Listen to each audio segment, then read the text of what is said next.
The gospel is a great way to start your day. And what better way to learn about it than from us here, at Daily Gospel? Reading 1. The Lord said to Samuel, "Fill your horn with oil, and be on your way. I am sending you to Jesse of Bethlehem. For I have chosen my king from among his sons." As Jesse and his sons came to the sacrifice, Samuel looked at Eliab and thought, "Surely the Lord's anointed is here before him." But the Lord said to Samuel, "Do not judge from his appearance or from his lofty stature, because I have rejected him. Not as man sees does God see, because man sees the appearance, but the Lord looks into the heart." In the same way Jesse presented 7 sons before Samuel. But Samuel said to Jesse, "The Lord has not chosen any one of these." Then Samuel asked Jesse, "Are these all the sons you have?" Jesse replied, "There is still the youngest, who is tending the sheep." Samuel said to Jesse, "Send for him. We will not begin the sacrificial banquet until he arrives here." Jesse sent and had the young man brought to them. He was ruddy, a youth handsome to behold, and making a splendid appearance. The Lord said, "There, anoint him, for this is the one." Then Samuel, with the horn of oil in hand, anointed David in the presence of his brothers. And from that day on, the Spirit of the Lord rushed upon David. Responsorial Psalm. The Lord is my shepherd, there is nothing I shall want. The Lord is my shepherd, I shall not want. In verdant pastures he gives me repose. Beside restful waters he leads me. He refreshes my soul. The Lord is my shepherd, there is nothing I shall want. He guides me in right paths, for his name's sake. Even though I walk in the dark valley, I fear no evil, for you are at my side. With your rod and your staff, that give me courage.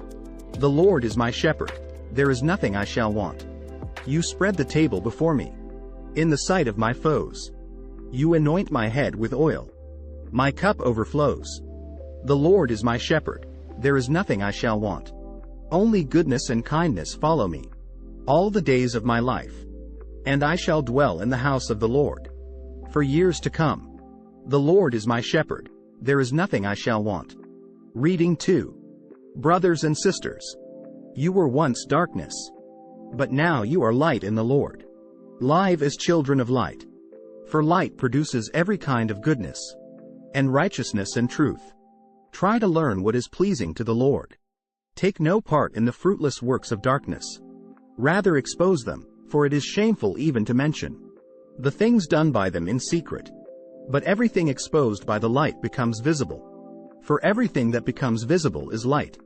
Therefore, it says, "Awake, O sleeper, and arise from the dead, and Christ will give you light."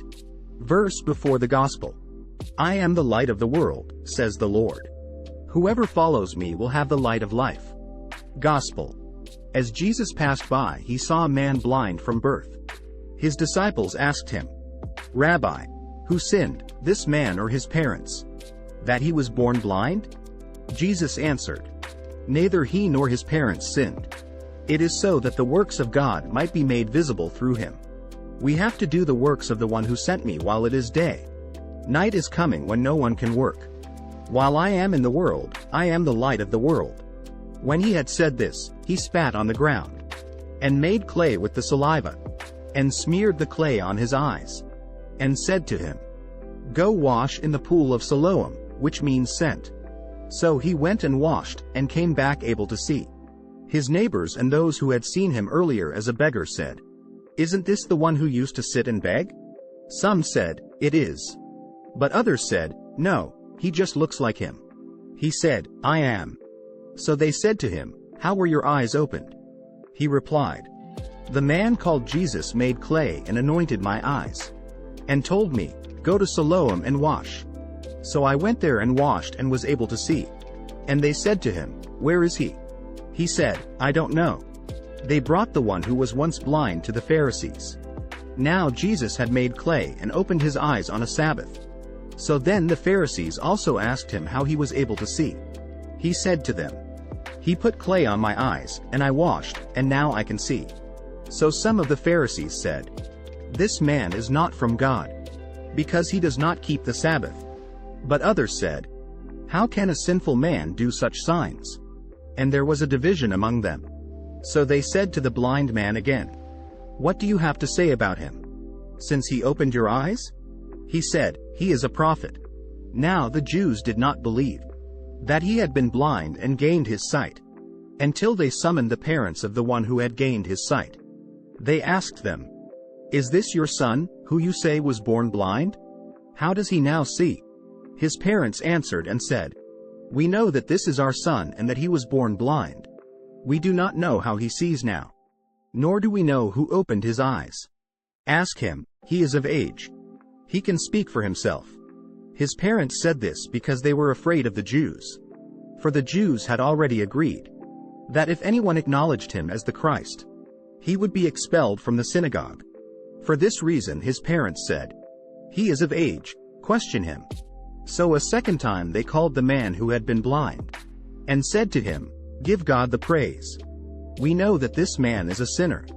He replied, "If he is a sinner, I do not know.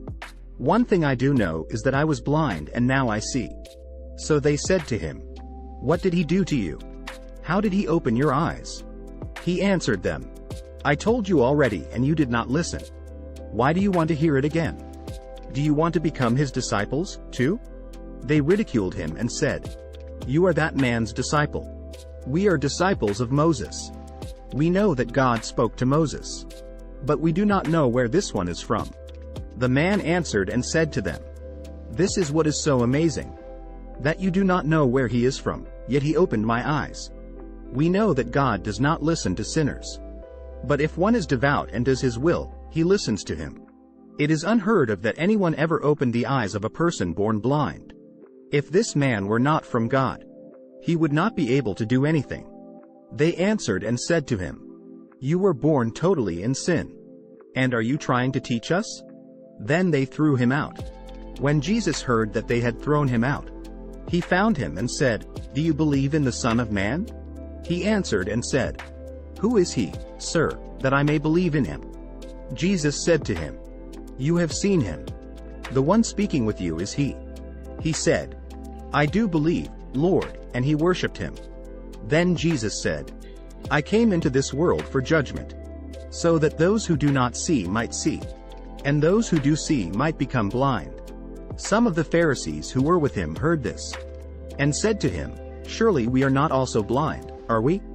Jesus said to them, "If you were blind, you would have no sin. But now you are saying, 'We see,' so your sin remains." With this great message from Jesus, we wish you a happy day. Remember to subscribe and like, so we can continue making these videos. Share this video with everyone you think would love to hear and see this message from Jesus.